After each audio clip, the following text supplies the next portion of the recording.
So நான் already சொல்லிக்கிறேன், integration என்ன சொல்லிக்கிறேன், ஏரியான்னு சொல்லிக்கிறேன், sum of the area. So அதனால நான் சொல்கிறேன் அப்ராக்சிமேட்லி, ஓகேங்களா, approximately area by the rectangles. So அப்படின்னா நம்மளுக்கு ஒரு டயக்ராம் வரணும்னா ரெக்டாங்கிள் ஷேப்பில் கட் பண்ணி போடுறது தான் நம்மளுடைய ஐடியா. ஸோ இதில் பார்த்தீங்கன்னா அதை நான் ஆல்ரெடி சொன்னேன், இப்படி ஒரு டயக்ராம் வந்தால் இது எத்தனையா கட் பண்ணி போடுறாங்க அல்லது எத்தனை ரெக்டாங்குலராக கட் பண்ணி போடுறாங்க அப்படிங்கிற ஐடியா தான் நம்ம கொடுத்துக்கிறோம்.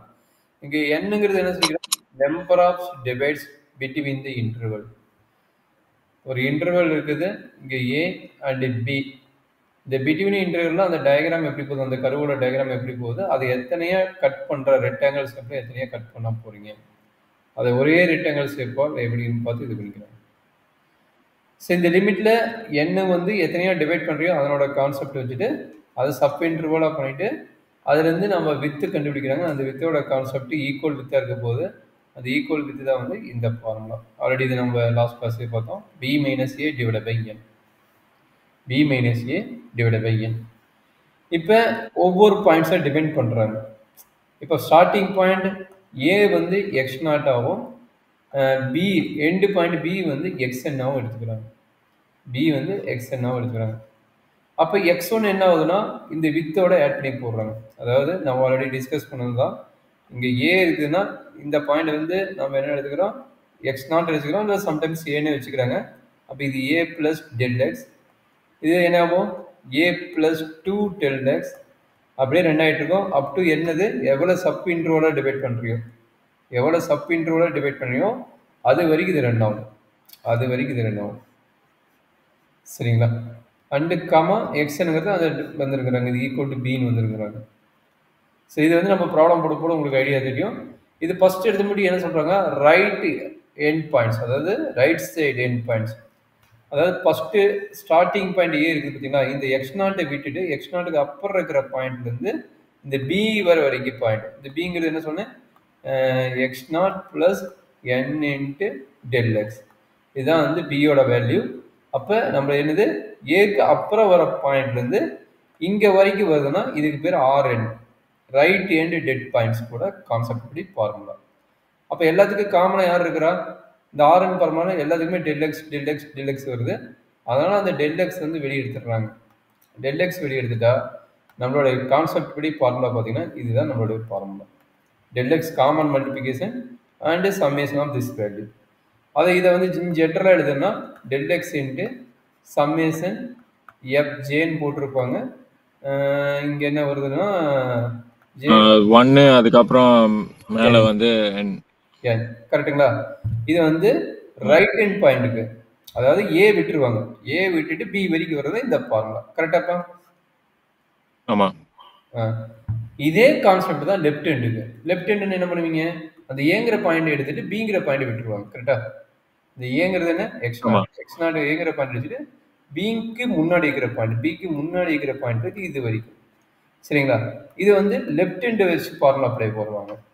அப்போ என்னாச்சு, அதனோட ஃபார்முலா லெஃப்ட் ஹேண்டோட ஃபார்முலா வந்து del x into summation j varies, இது 1 2 அப்படிங்கும்போது இங்கே லெஃப்ட் ஹேண்டு வந்து இந்த நாட்டுன்னு இன்க்ளூட் ஆகுது. அதனால x naught to n minus 1 வரைக்கும் வருது. சரிங்களா, என் மைனஸ் 1 வரைக்கும் வரும் எஃப் ஆஃப் எக்ஸ்ஜேன்னு. சரிடா கண்ணு? புரியுது சார். அப்போ ரைட் ஹேண்டுக்கு ஃபார்முலா இது, லெஃப்ட் ஹேண்டுக்கு ஃபார்முலா இது. இன்னொன்று சொல்லிட்டான் மிட் பாயிண்ட்டுக்கு. மிட் பாயிண்ட் என்ன சொல்லிட்டான்னா, இப்போ ஏவையும் எடுக்காது பியும் எடுக்காத, ஏவையும் எடுக்காது பியும் எடுக்காத, ஏக்கு அப்புறம் அதாவது ஒரு டயக்ராம் மாதிரி இப்படி வரும். அந்த ரெக்டாங்கிள் ஷேப்பில் வந்து பார்த்தீங்கன்னா ஒரு ஃப்ரீக்வன்சி டயக்ராம் மாதிரி வரும், இப்படி வரும். அப்போ ஒவ்வொன்றுக்கும் பார்த்தீங்கன்னா மிட் பாயிண்ட் எடு, ஒவ்வொன்றுக்கும் பார்த்தீங்கன்னா மிட் பாயிண்ட் எடு. இந்த மிட் பாயிண்ட் வச்சுட்டு நீ வந்து அந்த சம்மேஷன் கண்டுபிடி அப்படிங்கிறோம். அப்போ அதனோட மீனிங் மிட் பாயிண்ட் என்னது, x1 plus x not divide by 2 comma அடுத்த point x2 plus x1 divide by 2 அப்படியே போயிட்டு இருக்கும். அப்படியே போயிட்டு இருக்கும்போது என்ன ஆகும்னா இதனோட formula del x summation j varies from 1 to n f of, formula எப்படி மாறுது பாருங்க, x j plus x j minus 1 divide by 2, இதுதான் ஃபார்முலா. ஸோ இந்த 3 கான்செப்ட் வச்சு தான் நம்ம ப்ராப்ளத்தை நம்ம பார்க்க போகிறோம். சரிங்களா, யார் யார், right hand, left hand, mid point. Mid value sir வச்சு. அந்த லெஃப்ட் ஹேண்டும் மிட் பாயிண்ட்டுக்கும் அவனுங்க இந்த மேல அந்த n-1 போடுறானுங்க. அது அப்படிதான் n-1 எடுக்கணுமா அந்த மிட் பாயிண்ட்டுக்கும் இதுக்கும் ஓகே. ஆமா, அந்த ஆமா. லெஃப்ட் ஏன்னா ஹேண்ட் n எடுத்து b வந்துரும்ல. அப்ப n-1 தான் போடுவாங்க. ஏன் n-1 போடுறாங்க அப்படின்னா, n போட்டீங்கன்னா எக்ஸாக்ட்டா இந்த வேல்யூஸ் வந்துரும். நம்மளுக்கு இந்த வேல்யூ தேவையில்ல. எதுக்கு? லெஃப்ட் ஹேண்டுக்கும் தேவையில்ல, மிட் வேல்யூக்கும் தேவையில்ல. மிட் வேல்யூக்கு என்ன ஆகுது? மிட் வேல்யூக்கு உனக்கு பார்த்தீங்கன்னா, இந்த ஏங்கிற பாயிண்ட் வராது, பிங்கிற பாயிண்ட் வராது. பிட்வீன் வேல்யூ தான் வரும். கரெக்ட்டுங்களா? பிட்வீன்னா மிட் வேல்யூஸ் என்ன இருக்குதோ அதுதான் வரும். சரியாப்பா? Okay sir. அதனால அது கண்டிப்பா ஏங்கிற பாயிண்ட் வராது, பிங்கிற பாயிண்ட் வராது. யாருல? மிட் வேல்யூஸ்ல. பட் உனக்கு லெஃப்ட் ஹேண்ட்ல என்ன ஆகுதுன்னா பிங்கிற பாயிண்ட் வராது. பிங்கிற பாயிண்ட் வரும்போது நம்ம ஜே வேரியஸ் என்ன எடுத்துக்கிறீங்க? ஜே வந்து 0ல இருந்து எடுத்துக்கிறீங்க. 0ல இருந்து n-1 வரைக்கும் எடுக்கிறீங்க. ஏன்னா இந்த பாயிண்ட் கிடையாது. பட் ரைட் ஹேண்ட்ல என்ன ஆகுதுன்னா இந்த ஏங்கிற பாயிண்ட் எடுக்க மாட்டீங்க. அப்ப அடுத்த பாயிண்ட் என்ன? x1. x1ல ஜே வந்து என்ன ஆகும்? 1ல இருந்து ஆரம்பிக்குங்க. ஜே வேரியஸ் ஃப்ரம் 1 to டிட்டர்ன் வேல்யூ எடுப்பீங்க 1 to n வரைக்கும் வரும்.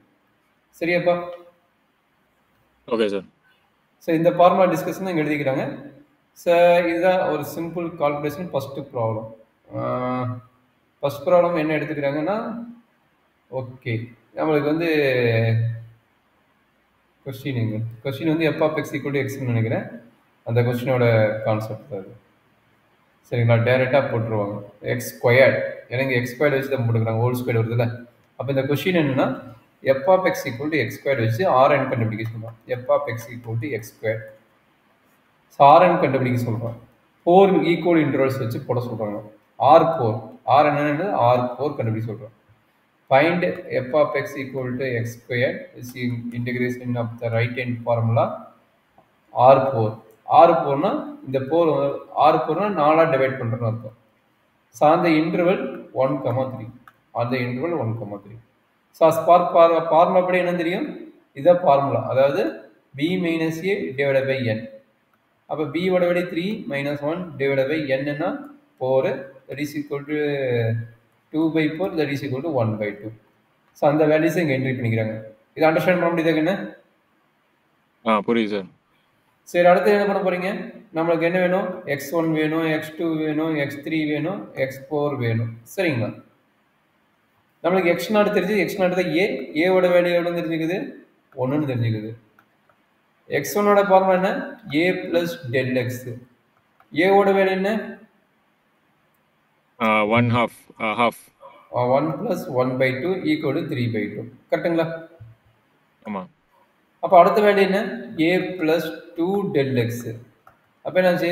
1 பிளஸ் 2/2 வந்து 1 ஆயிரும். That is equal to 1 plus 1 வந்து 2 ஆயிரும். சரிங்களா? அப்போ a plus 3 del x. 3 del x என்ன கிடைக்கும்? 1 பிளஸ் 3/2. 1 பிளஸ் 3/2னா 5/2 ஆமா? 5/2. கரெக்டுங்களா? ஆமாம். x4 பாயிண்ட் வேணுமா? வேணும். ஏன்னா நம்ம ரைட் சைடு போடுறோம். அப்போ a பிளஸ் 4/2.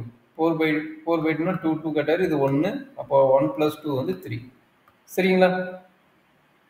Okay sir. இதை எப்படி கண்டுபிடிக்கணும் தெரியுதா? ஆமாம். சரி. ஸோ அடுத்த ஃபார்முலா என்ன? ஆர் என்னோட ஃபார்முலா. இங்கே ஆர் என்னது? R4. Del x value already கண்டுபிடிச்சிருக்கீங்க. ஃபார்முலா அப்படி என்னது? நம்ம ஆல்ரெடி தெரியுங்களா? டெல் எக்ஸ் அதாவது R4ஓட ஃபார்முலா எழுதிங்க. ஃபர்ஸ்ட் ஆஃப் ஆல் R4ஓட ஃபார்முலா என்ன? Del x into f of x1 plus f of x2 plus f of x3 plus f of x4. சரிங்களா? இங்கே எஃப் ஆஃப் x0 மட்டும் வராது. இங்கே என்ன வராது? எஃப் ஆஃப் x0ங்கிற பாயிண்ட் வராது. தட் மீன்ஸ் எஃப் ஆஃப் xங்கிற பாயிண்ட் வராது. மற்றபடி மீதி 4 பாயிண்ட் வரும். சரிங்களா? அப்போ அப்ளை பண்ணுங்க R4க்கு. டெல் எக்ஸ் என்ன? டெல் எக்ஸோட வேல்யூ 1/2. டெல் எக்ஸோட வேல்யூ 1/2.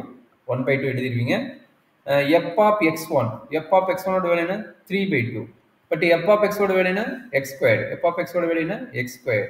அப்போ என்ன கிடைக்கும்? 3/2 the whole square. 3/2 the whole square plus f of x2.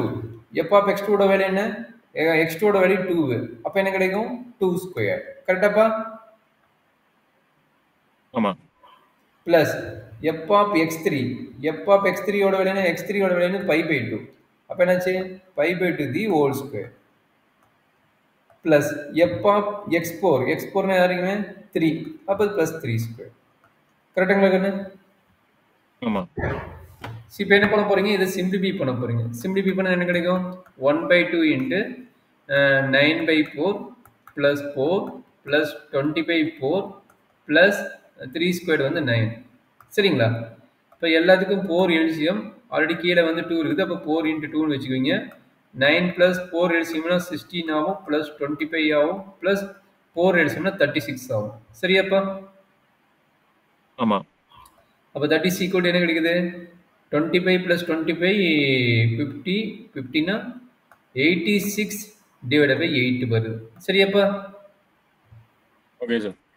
அப்போ என்னாச்சு, 86 8ஆல் டிவைட் பண்ணால் 1 டைம்னா 8, 0, இது 6 கீழே இருக்கிறீங்க, 6 ஆயிரும், 0, அதாவது 6 கீழே இறக்கிட்டீங்க, 8ஆல் டிவைட் ஆகலை, அதனால் 0 போட்டு பாயிண்ட் வைக்கணும், இங்கே ஒரு 0 போட்டுக்கிங்க.